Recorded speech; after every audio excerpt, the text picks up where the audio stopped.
welcome back to the Mike Armstrong podcast show, and this is episode 24 of the 30-day YouTube channel challenge that I set myself, the 30-day YouTube channel growth challenge. I'm looking to try and increase my subscribers and my watch hours, so hopefully if you like my content you can watch some more of my videos and also subscribe to my channel. This episode I'm going to talk about mindfulness and creative thinking and creativity. When I first started the challenge, I was struggling to think about what I wanted to talk about each day. In the first 7 days, it took me a while to think about what I wanted to do, etc. And then I think on the 7th day, something like that, might be the 6th day because I record a couple of episodes, like two at a time and that sort of thing. So it might be the 5th day or the 6th day. Anyway, I went for a walk. I like to go for a walk. I like to walk around water. I like exercise. And also I like to get out in the sun, get some vitamin D, and I like to think, creative thinking really. And mindfulness and creative thinking come together really when you give your brain space to breathe, which is hard for it to get in this modern world that we live in. But when you give your brain space to breathe, it allows stuff to come out of it that normally wouldn't have the time to germinate and to pop out, etc.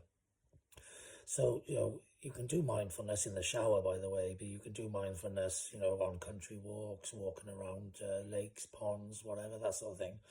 I prefer, I used to do it actually when I used to ride my bike as well, because a lot of the time you can sort of just think, and when you're riding a bike, you can also do it on long driving journeys if you, get into that autopilot mode and you're sort of concentrating on the motorway and the road, but you're not really, really heavily concentrating, and you can start thinking and ideas come out. But for me, the best way I get inspiration and ideas is when I sort of take a walk around water. So I do a lot of walking around water, around lakes, ponds, seasides, coasts, that sort of thing. And if you give yourself time to think and to breathe and let your brain breathe, then stuff comes out of your brain.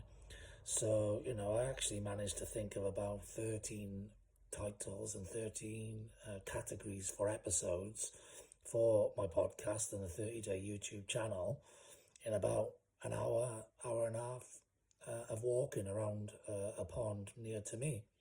So just as I got up there, up to the pond and started walking, my brain just opened up and started thinking about the things, I suppose, which was on its mind. And at the time I was just, 7 days into my 30-day YouTube channel, and I was thinking regularly about content and what I wanted to create an episode on and that sort of thing.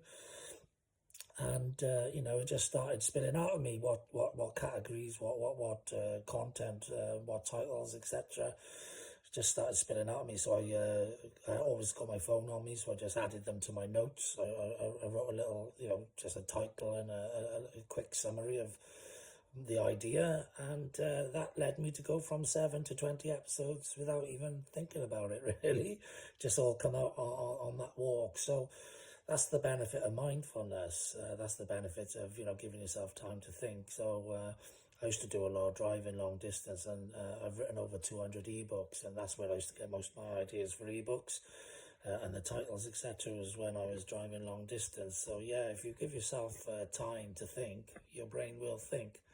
But if you're constantly jumping from one thing to another, living in this fast-paced world, then you don't give yourself time to think. So it's good for your brain to get that sort of relaxation and chill factor, but it's also good for business and for ideas and overcoming problems, to give yourself that time for your brain to sort of output what it needs to before it goes into that relaxation mode. So that's the benefit I get from mindfulness. As part of the reason why mindfulness is part of my smart happiness formula. I've done an episode on that, I think it was episode 4 or 5, about my smart happiness formula, which you can check back to. But just for those who don't want to check back to or missed that episode, my smart happiness formula stands for sleep, meditation or mindfulness, ability to perform, which covers exercise, nutrition and hydration, random acts of kindness, and target setting, target achievement.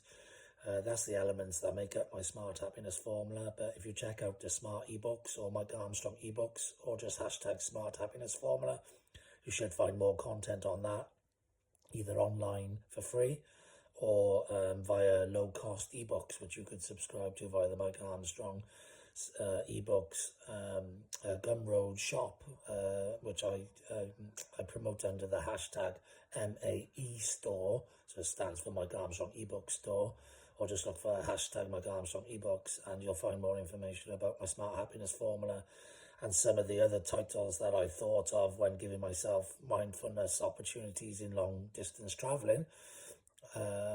You'll see some of the titles I come up with. I come up with over 200 ebooks. I've got loads of other titles in the pipeline, but I'm busy doing other things at the moment, and I'll get back to writing some more ebooks when I want to. I enjoy that process, but I like to sort of dip in and out of different things in my life, and at the moment I'm doing a 30-day YouTube channel. I also did my first TikTok live recently. I love to play around with technology and test different things because I'm a sales and marketing specialist, I'm a social media specialist, a business growth specialist, etc. And it's my job to go into all of the different things that people need to be able to use for their business, so that I can assess when I'm dealing with different people and giving different advice, etc. I can assess which things are best for them, because I know which things are best for me, having used everything. And some people are using things that they think are best for them, but there may be better alternatives, but they don't know about it. So it's my job as a consultant, advisor, expert to know those things. So that's why I like to delve into different worlds from time to time, become an expert in it, spend 6 months or a year doing something. I spent a year doing my podcast before I'm doing these lives now.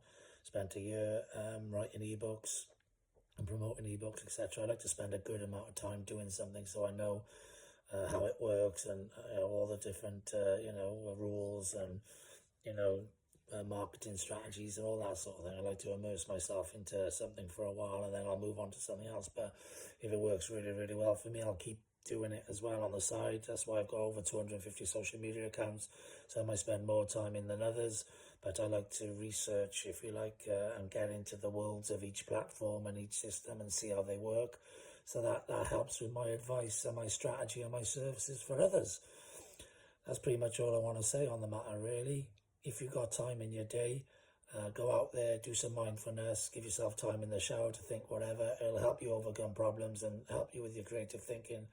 If you don't have the time in the day to do that, make some time. It's important for your mental well-being and for your business, your growth, your strategies and your creative thinking.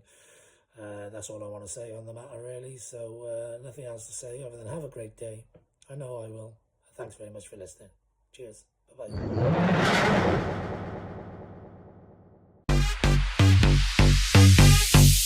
Stop. I want it. I got it. I want it. I got it. I want it. I got it. I want it. I got it.